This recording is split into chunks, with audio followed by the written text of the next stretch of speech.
수고하셨습니다. 다음은 최현일 의원님 신문해 주시기 바랍니다. 네, 영등포갑 최현일 의원입니다. 이번 사건의 본질과 핵심은 단순 명료합니다. 대량의 마약이 입국 심사와 세관을 버젓이 통과해 국내로 반입 유통이 되어 적발됐고 수사가 시작됐습니다.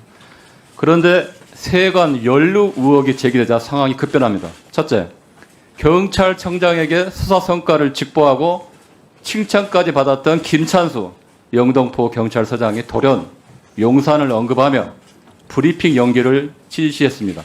둘째, 서울경찰청은 세관 내용을 빼라며 보도자료 수정을 지시하고 브리핑을 연기하고 사건 이첩까지 지시했습니다. 셋째, 지휘 권한도 없는 조병로 경무관이 수사 담당자에게 세관을 언급하며 압력을 넣었습니다. 넷째, 관세청은 수사 담당자를 직접 찾아오고 수차례 전화까지 하면서 브리핑과 보도자료 방향을 바꾸려 했습니다. 독립성과 중립성을 요하는 경찰의 형사사법 절차가 심각하게 훼손된 겁니다. 명백한 수사 예합이고 그게 이 사건의 본질입니다. 김찬수 행정관님께 질의하겠습니다. 증인, 작년에 영등포 경찰서장으로 계셨죠? 네, 그렇습니다. 얼마나 계셨습니까? 7월 말부터 6개월 계셨죠? 그렇습니다. 보통 1년 정도 근무하고 보통 이제 이전하는데 6개월 만에 또 대통령실에 가셨어요? 의원님, 저는 지방서장도 6개월만 있었습니다. 네, 그렇죠. 그 과거에 박근혜 정권 말기 2017년도에 청와대 치안비서관실에 근무했죠? 네, 그렇습니다. 네, 2번이나 근무했네요. 이번이 두 번째입니다. 그러니까 남들은 한 번도 경험하기 힘든 청와대와 대통령실에 2번이나 있었는데 공무원으로서는 이례적입니다. 그런 의미에서 증인은 그 어느 누구보다도 권력의 핵심, 대통령 핵심 측근의 생각과 의중, 그리고 대통령실 내부의 메커니즘을 어느 누구보다 잘하고 있고 무엇보다도 핵심 인사들과도 긴밀한 소통, 친분 관계가 있었을 거라고 생각이 됩니다. 지금 대통령실에서 어떤 일을 하고 있습니까? 자치행정 비서관실에서 주어진 역할을 하고 있습니다. 과거 치안비서관실 그런 역할인가요? 전혀 다른 업무입니다. 그러니까 지금 경찰청에서 파견 나갔으니까 경찰에서 취합된 정보, 현안, 수사 상황을 넘겨받아서 정무수석과 비서실장 그리고 대통령에게 보고하는 업무 아닌가요? 의원님, 제 업무하고 무관한 업무입니다. 네. 아마 경찰청과 대통령실과의 중간 연락책 역할을 하고 있을 겁니다. 질문하겠습니다, 증인.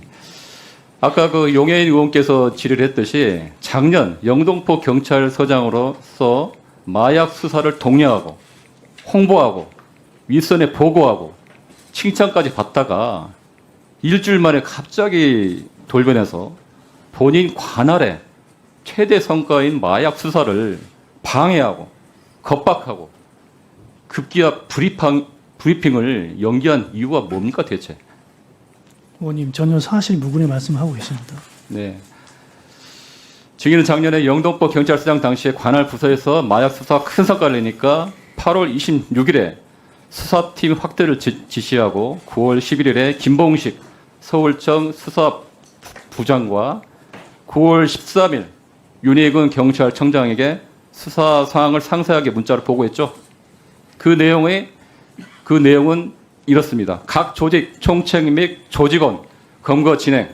지난 1월 27일 말레이시아 국적 피의자들의 공항 입국 단계에서 무사 통과한 정황 확인, 관련 수사 병행. 맞죠? 맞습니다. 예. 그때 윤희근 경찰청장은 아주 훌륭하다고 극찬하면서 성과를 대내외적으로 알리라고 격려하는 답장까지 보냈습니다. 그때 증인은 상당히 고무되었던 걸로 알고 있습니다. 그리고 대통령실에도 상황 보고를 한 걸 알고 있는데 누구에게 보고를 했나요? 이 건과 관련해서 제가 대통령실에 보고한 일은 전혀 없습니다. 그 2번이나 청와대나 대통령실에 이제 근무할 정도로 정무적 감각이 좋고 또 본인이 관할하는 경찰서에서 가장 큰 마약 수사 성과를 냈는데 그리고 지금 윤석열 정부에서 가장 최대 관심사인 마약 수사 현안이고 당연히 대통령실에 보고하고 또 본인의 성과로 인정받고 싶은 거 아닌가요? 당연한 거 아닌가요, 이게? 경찰서장 개인이 대통령실에 보고할 이유가 뭐가 있겠습니까? 그 지금 증인께서는 지금 경찰서장 6개월 만에 또 대통령실로 옮길 정도로 대통령실과 친분도 있고 그쪽 상황을 너무 잘 알고 있잖아요. 아니, 그런 거는 누구나 추측할 수 있지 않을까요? 의원님, 제가 좀 되묻고 싶습니다. 제가 만약에 진짜 용산이랄지 대통령실의 외압이랄지 부탁을 받았다면 소위 말해서 저 브리핑 연기 지시뿐만 아니라 모든 걸 깔끔하게 처리해야 됐지 않을까요? 네. 오히려 영등포의 네, 당시 저기- 형사 이과장을 발령시키고 저기- 압수수색도 못하게 하고 저기- 그래야 되는 거 아닌가요? 그 수사를 독려하고 홍보하고 수사의 치적을 본인 스스로 내세우다가 9월 20일 날 일정이 갑자기 입장이 바뀝니다. 그날 9월 20일 날 어떤 일이 있었습니까? 그날 국회 앞에서 큰 집회가 있었죠. 맞습니다. 네, 그때 노란 봉투법 관련 금속 노조 집회. 수천 명의 인원이 국회 앞에서 1박 2일로 노숙 집회가 있었죠. 맞습니다. 그리고 오전 11시에 국회 경비대에서 현장 대책회의를 했습니다. 그렇죠? 맞습니다. 그런데 그날 8시 45분에, 아니, 7시 33분에 보도자료를 보내라. 백현웅 경장에게. 그리고 45분에 브리핑 취소할 수 없냐. 그리고 9시 3분에 용산에서 사건 내용을 알고 있다. 심각하게 보고 있다고. 브리핑 연기하라고 지시합니다. 그리고 브리핑은 22일에서 10월 초로 연기됩니다. 그 이유가 뭡니까? 다시금 말씀드리면 네. 대통령실과 전혀 무관한 얘기고요. 제가 판단하건대 당시 백혜룡 과장의 결정은 수사 상식에도 부합하지 않았고 본청에도 보고되지 않은 단계였습니다.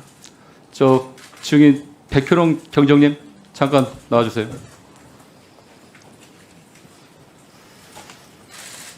지금 저 김찬수 소장이 계속 그걸 부인하고 있는데 그때 상황에 대해서 어땠는지 다시 한번 말씀해 주시기 바랍니다. 세관 연루 마약 사건을 진두지휘한 사람은 김찬수 소장입니다. 흐름을 보시면 알겠지만 9월 11일 날 세관 연루 사실이 나왔을 때 저에게 구체적으로 문서를 작성해 줄 것을 요구했고 그걸 보고하겠다고 저한테 말씀을 했고요. 그다음에 수사부장한테 서울청 수사부장에게 먼저 문자 보고를 했고요. 그다음에 서울청장에게 문자 보고하고 구체적으로 보고하겠다 이렇게 했고 9월 13일에는 경찰청장님까지 이렇게 보고를 합니다. 그러면서 저한테 계속 피드백을 주셨습니다. 이 본인이 마약 압수 현장에서 진두지휘까지 했던 이 사건을 갑자기 이렇게 브리핑도 맞고 수사를 방해하게 된 계기가 용산이 아니면 설명이 안 됩니다. 김찬수 소장은 전담팀을 배신해서는 절대 안 되는 사람입니다. 본인이 꾸리라고 지시했고 본인이 모든 명령을 하달했고 제가 그 명령을 받아서 현장에 수행을 했는데 조직원들을 배신하고 제 등에 칼을 꼽은 사람입니다. 예.